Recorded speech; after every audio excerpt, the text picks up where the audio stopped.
बिहार में विधानसभा चुनाव अक्टूबर-नवंबर में होने हैं और ये चुनाव जैसे जैसे नजदीक आ रहा है वैसे वैसे बिहार की राजनीति में रोज एक नया भूचाल आ रहा है। अब बड़ी खबर में बिहार के कद्दावर नेता और आरजेडी के उपाध्यक्ष तथा लालू यादव के दाहिने हाथ माने जाने वाले रघुवंश प्रसाद सिंह ने राजद से इस्तीफा दे दिया है। ये वही रघुवंश प्रसाद सिंह है जिन्होंने लालू के साथ मिलकर आज आरजेडी जो कुछ भी है उसे खड़ा किया है। मीडिया रिपोर्ट में बात सामने आई है कि रघुवंश प्रसाद पूर्व सांसद रमा सिंह को आरजेडी में शामिल किए जाने के कारण नाराज हुए हैं। हालांकि इससे पहले भी रघुवंश प्रसाद पार्टी से कई बार नाराज हो चुके हैं, परंतु हर बार लालू के कहने पर मान भी जाते थे। इसी वर्ष फरवरी महीने में भी रघुवंश प्रसाद ने लालू यादव से जेल में मुलाकात की थी।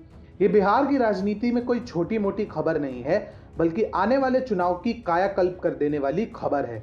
जिस आरजेडी को रघुवंश प्रसाद ने लालू प्रसाद के साथ मिलकर एक मजबूत पार्टी बनाया, उनके जाने से उस पार्टी की नींव ही धसक गई है। एक तरफ लालू जेल में है तो वहीं दूसरी तरफ उनके बेटों की नौटंकी से पूरी पार्टी परेशान है। लालू को यह सब पहले से पता था, शायद इसीलिए उन्होंने जब नई राष्ट्रीय कमेटी की घोषणा की थी तब आरजेडी को जोड़ने के लिए रघुवंश प्रसाद का नाम उपाध्यक्ष के रूप में राबड़ी देवी से भी ऊपर रखा था। परंतु अब उन्होंने भी उपाध्यक्ष पद से इस्तीफा दे दिया है और खबरें उनकी पार्टी छोड़ने की आ रही हैं। हिंदुस्तान की रिपोर्ट की माने तो रघुवंश प्रसाद सिंह आरजेडी के प्रदेश अध्यक्ष जगदानंद सिंह के कार्यशैली से भी नाराज चल रहे थे। इसी गुस्से में उन्होंने पार्टी कार्यालय आना छोड़ दिया था।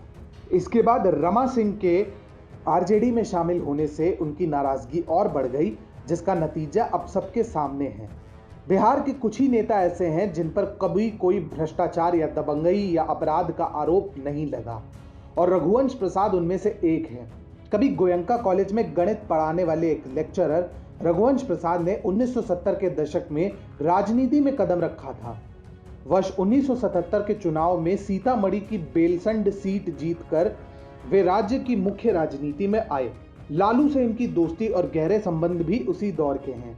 जब वर्ष 1988 में जनता पार्टी के कद्दावर नेता कर्पूरी ठाकुर का निधन हुआ, तब उनकी जगह को भरने की रेस में लालू प्रसाद यादव सबसे आगे थे।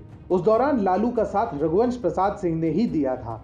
इसके बाद जब वर्ष 1990 में बिहार विधानसभा चुनाव हुए तो उस दौरान रघुवंश प्रसाद सिंह बेहद कम अंतर से चुनाव हार गए, परंतु जनता पार्टी जीत गई। जीत के बाद जनता पार्टी की तरफ से लालू प्रसाद यादव मुख्यमंत्री बने और तब उन्होंने रघुवंश प्रसाद सिंह को विधान परिषद भेज दिया। वहीं से इन दोनों की जुगलबंदी शुरू हुई थी, जो आज तक जारी है। वर्ष 1999 से 2004 तक लोकसभा के अंदर विपक्ष में बैठने वाले रघुवंश प्रसाद ने कांग्रेस से बेहतर तरीके से एक विपक्ष के नेता की भूमिका निभाई थी। इस कारण से उन्हें वन मैन ऑपोजिशन भी कहा जाने लगा था। जब यूपीए सत्ता में आई तब रघुवंश प्रसाद को ग्रामीण विकास मंत्रालय की जिम्मेदारी मिली थी। इस मंत्रालय को संभालने के दौरान रघुवंश प्रसाद सिंह ने मनरेगा कानून को बनवाने और पास करवाने में महत्वपूर्ण भूमिका निभाई थी, जो आज भी ग्रामीण भारत में बेरोजगारों को रोजगार दे रहा है। लालू के जेल जाने के बाद ये रघुवंश प्रसाद ही थे जिन्होंने आरजेडी को जोड़े रखा था और टूटने से बचाया था। परंतु अब ये जोड़ने वाली कड़ी ने भी आरजेडी का दामन छोड़ दिया है। उनके जाने से आरजेडी सिर्फ बिखरेगी ही नहीं बल्कि खत्म हो जाएगी। नमस्कार मित्रों, मेरा नाम है अतुल मिश्रा और मैं आशा करता हूं कि यह वीडियो आपको अच्छा लगा होगा। हम 2012 से ही भारत में सोशल मीडिया पर राष्ट्रवाद और हिंदुत्व की अलख जगा रहे हैं। हमारा नवीनतम प्रयोग है TFI स्टोर, जिसका मुख्य उद्देश्य है वामपंथी इतिहासकारों द्वारा दबा दिए गए हिंदू वीरों को पुनः जागृत व स्थापित करना और साथ ही साथ देव भाषा संस्कृत का प्रचार प्रसार करना। आपके द्वारा खरीदे गए T shirts, mobile covers, posters इत्यादि द्वारा प्राप्त धन हमें इस युद्ध को आगे बढ़ाने में सशक्त करेगा। इससे जुड़ी सारी जानकारी वीडियो के डिस्क्रिप्शन सेक्शन में है।